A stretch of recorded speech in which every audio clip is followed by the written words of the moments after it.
லைஃப்பில் சக்ஸஸ் ஆகுனா ஒரு 10 ஸ்கில் வந்து இம்பார்ட்டண்ட்டாக பார்க்கப்படுது. ஸோ நம்பர் 1 வந்து ஃப்ளூயண்ட்டாக இங்கிலீஷ் பேச தெரியணும். இது வந்து எல்லா இடத்துலையும் தேவைப்படுமா அப்படின்னா கிடையாது. நம்ம ஏன்னா வந்து ஒரு எம்ப்ளாயர் கம்பெனி போகிறோம், ஒரு இடத்துல வேலை செய்யணும், இன்டர்வியூ அட்டன் பண்ணணும் அப்படின்னாக்க கண்டிப்பாக இங்கிலீஷ் பேச தெரியணும். 2வது வந்து நீட்டாக ட்ரெஸ் பண்ண தெரியணும். இடம் பொருள் ஏவல்னு சொல்லுவாங்க இல்லையா? ஸோ இடத்துக்கு ஏற்ற மாதிரி வந்து ட்ரெஸ் பண்ணணும். மீட்டிங் போகிறோம் அப்படின்னா, ஒரு பிஸ்னஸ் மீட்டிங் போகிறோம், இல்லை ஒரு எம்ப்ளாயி மீட்டிங் போகிறோம், ஒரு ஒர்க்குக்கு போகிறோம் அப்படின்னா இந்த மாதிரி ப்ரொஃபஷனாக போகணும். அடுத்து 3வது பாயிண்ட் வந்து தெரிஞ்ச விஷயத்த எக்ஸ்பிளைன் பண்ண தெரியணும். நம்ம வந்து ஒரு கம்பெனியில் வேலை பண்ணிட்டு இருக்கோம்னா அந்த கம்பெனியில் என்ன ஒர்க் பண்ணிக்கிட்டு இருக்கோம் அப்படின்றத மக்கள்கிட்ட அது கிளியராக எக்ஸ்பிளைன் பண்ண தெரியணும்.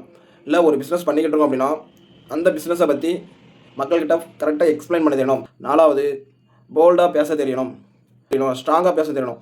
இது இப்படி தான் இந்த மாதிரி இருக்குது, இந்த விஷயங்கள் இப்படியெல்லாம் நடந்துக்கிட்டு இருக்குது, அது வந்து போல்டாக பேச தெரியணும். 5வது வந்து டீமை லீட் பண்ண தெரியணும். இப்போ நம்ம வந்து ஒரு எம்ப்ளாயி இருக்கோம், நம்மளுக்கு கீழே ஒரு 10 பேரோ 20 பேரோ வேலை பண்ணுறாங்க அப்படின்னா அந்த 10 20 பேரை மேனேஜ் பண்ணுறதுக்கு நம்மளுக்கு தெரியணும். இல்லை ஒரு பிஸ்னஸ் பண்ணிட்டோம்னா நம்மளுக்கு கீழே வேலை பண்ணக்கூடிய அந்த எம்ப்ளாயிஸ், நம்ம டீம் மெம்பர்ஸ், அவங்கள வந்து மேனேஜ் பண்ண தெரியணும்.